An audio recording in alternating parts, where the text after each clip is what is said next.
Well, good evening. It's good to be here again. I couldn't sleep. I've been hearing someone do their commentary on YouTube, and I sort of watch, and I thought to myself that maybe I needed to do a little follow up. And I'm not here criticizing, but I just think that we should use words that when it tries to explain a certain happening or a certain event, that we need to use the words that the Bible uses. I didn't actually look up one word in the Bible and it could be in there, and that might be my fault of not looking it up, but I hear people say that Christ spilled his blood. And when you hear it and hear it and hear it all the time, you begin to let it sort of make you wonder, make you think. I looked up the word spilled. I'm going to read you what the computer said the word actually means.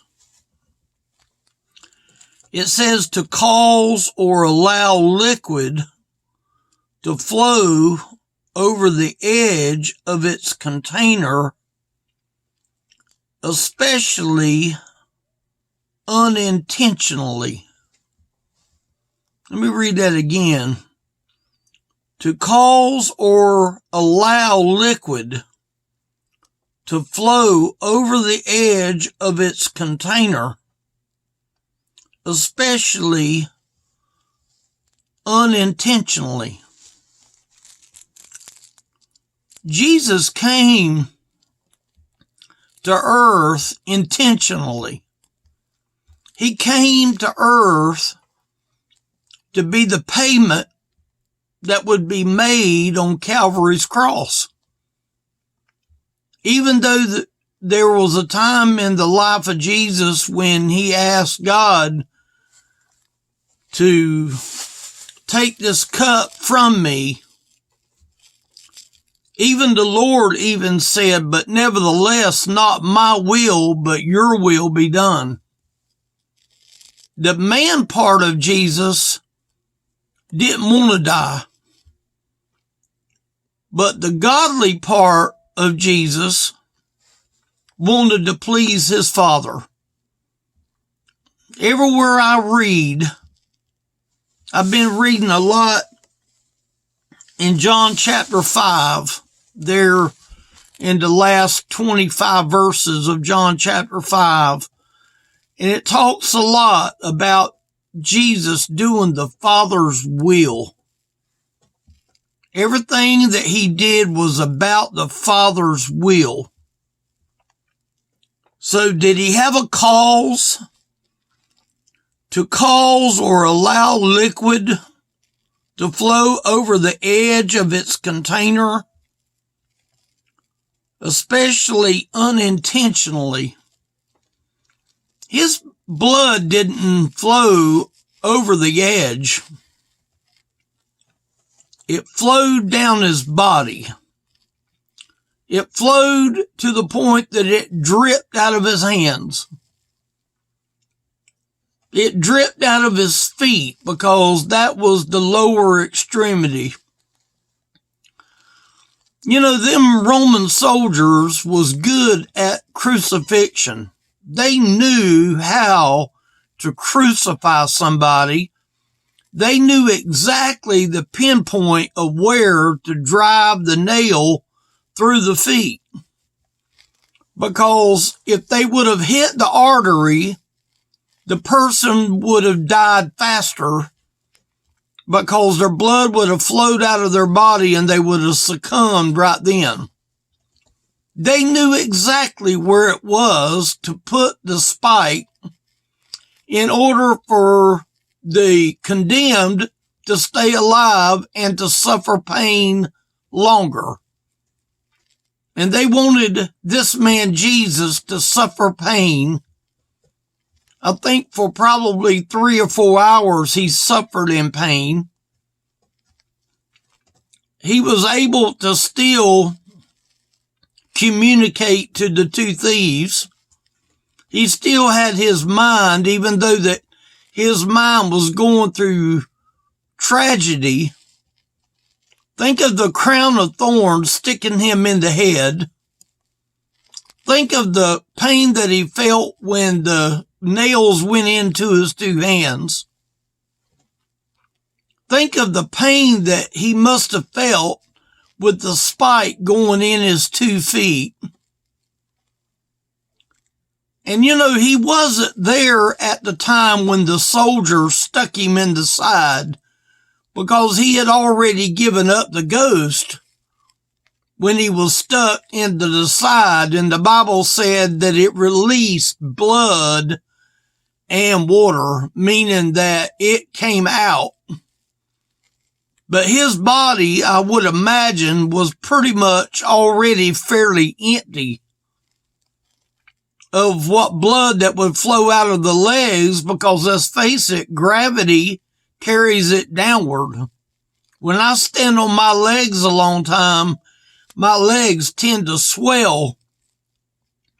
And when they swell, they are in pain and they hurt.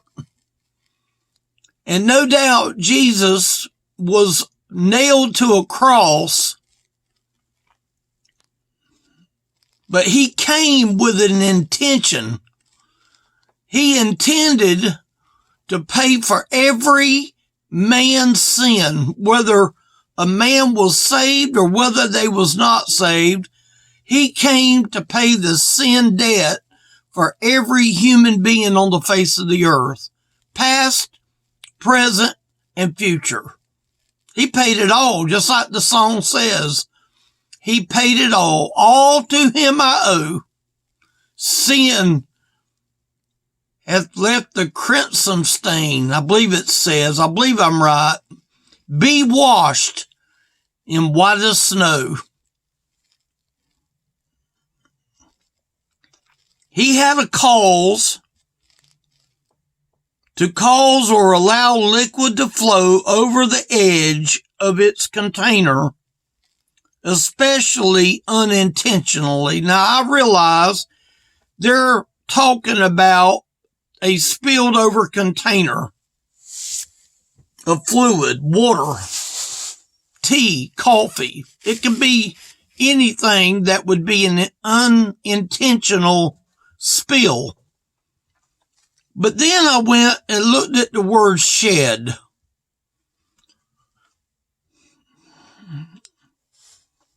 The Bible talks about the shed blood, to wound or kill in a violent manner. A violent manner. I can only imagine the violent manner when, before Jesus ever got to the hill, of him being whipped and beat to the point that no doubt he must have been unrecognizable. The pulling of the beard, the shedding of his blood, of the gashes on his back, the pain that he went through.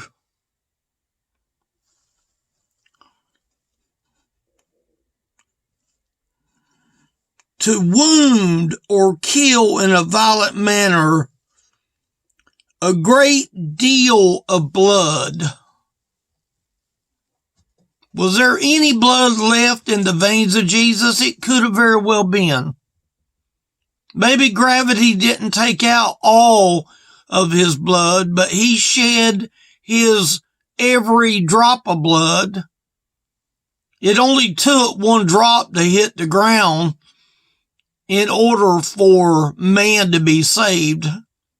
It's not the amount of the blood that Jesus spilled, like somebody says all the time.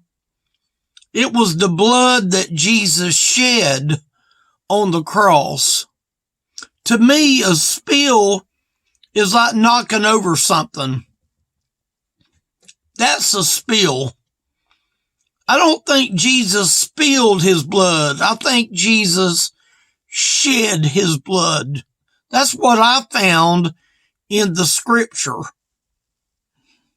A great deal of blood. You know what made this blood very special? It was holy blood. I mean, it was perfect blood. It was blood that would pay for man's sin debt. It was a holy blood.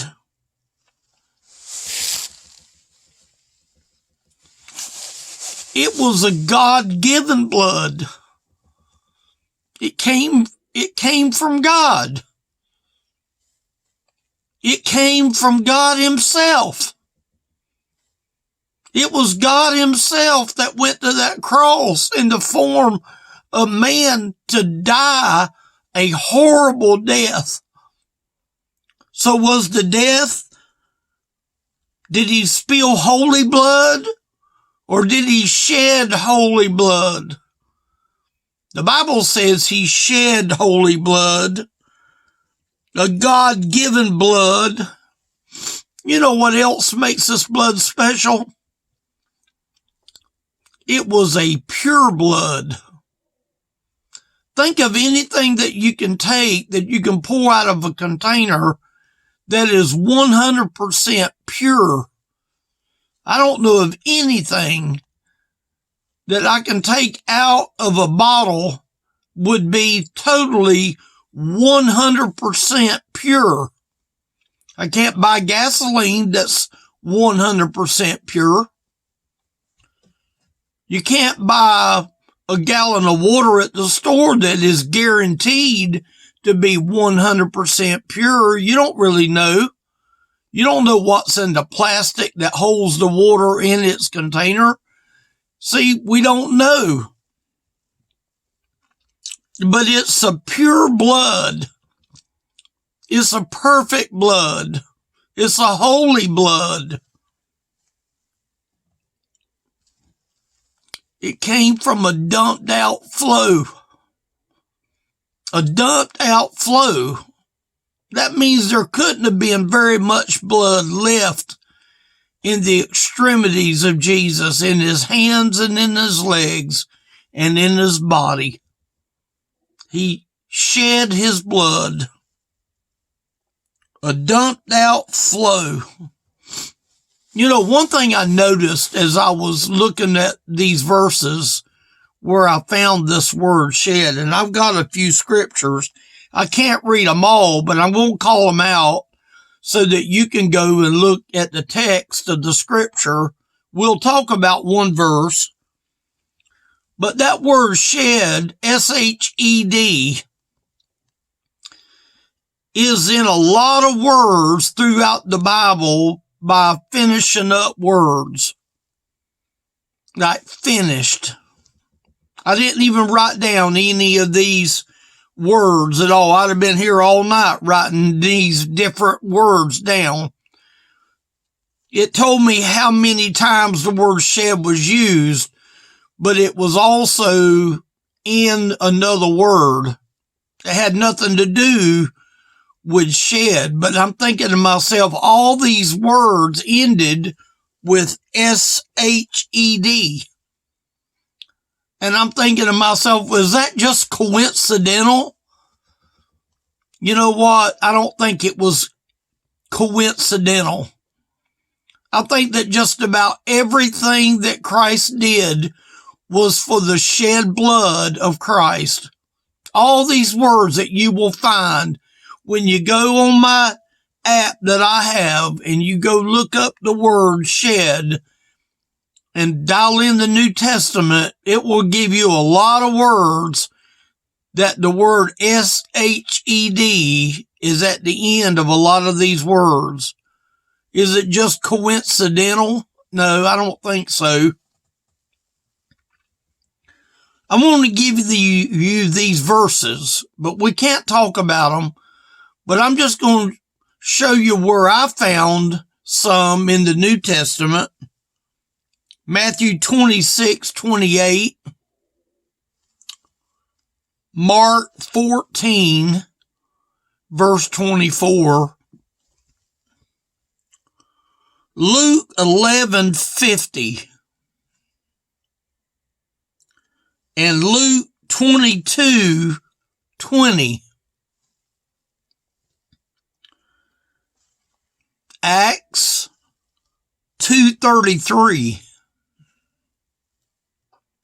Acts 22:20.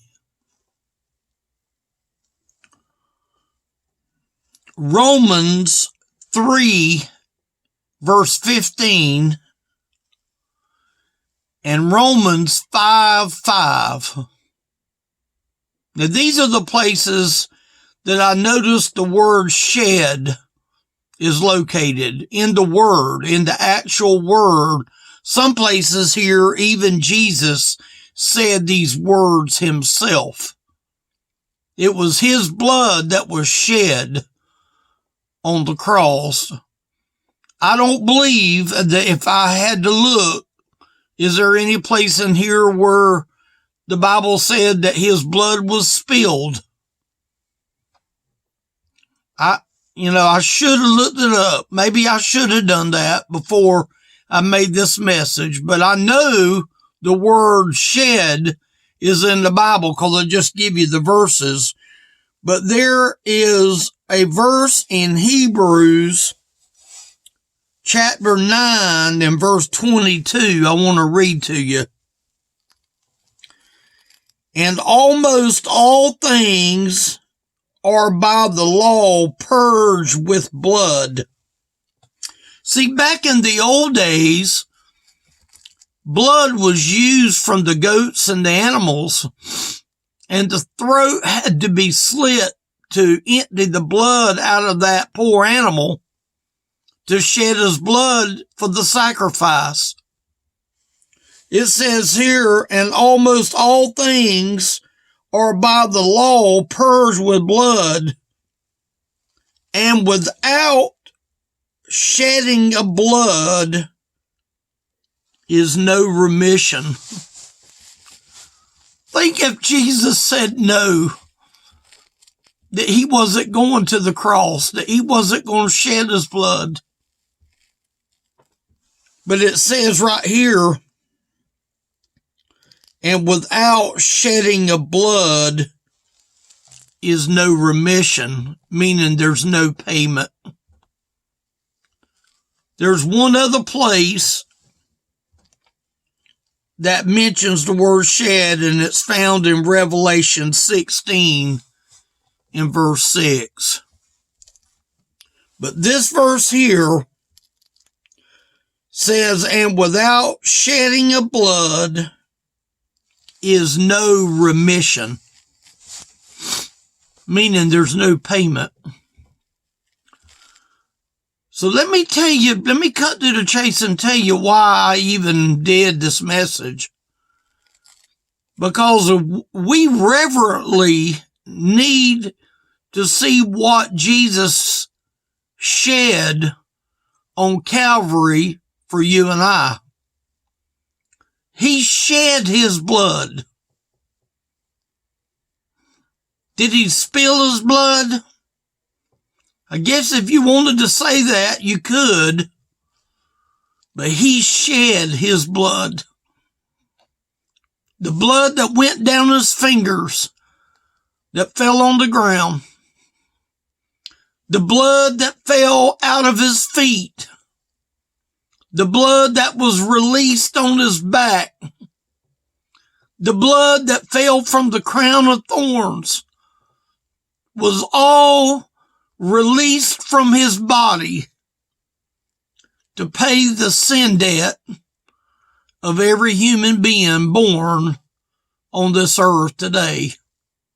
He paid the ultimate price in order for you and I to have salvation.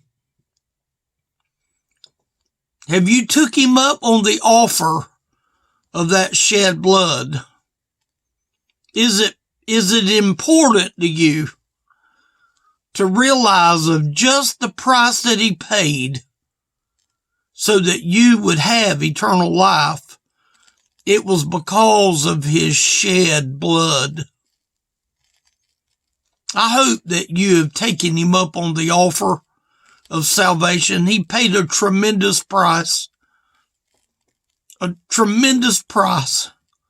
If we could go back in time and look at a video of all that went on, I think it would literally sicken us to the point that Jesus loved man so much that he went to the cross and he died so that you would be able to be set free.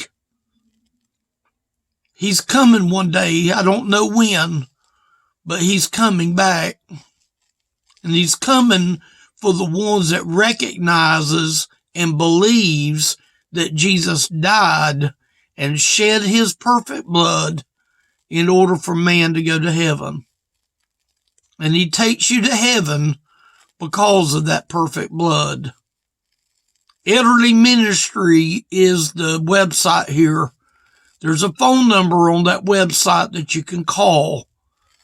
I would encourage you to call. Please call. If I can help you, if I can take you through the scripture to make sure that you're saved and you got salvation, please let me help if I can. I'd be honored to be able to help if I could. I thank y'all for listening. Just value that shed blood that he shed on Calvary's cross. And he did it for you, and he did it for me. Leave a message when you call, and I'll be more than glad to return your call. Thank y'all for listening.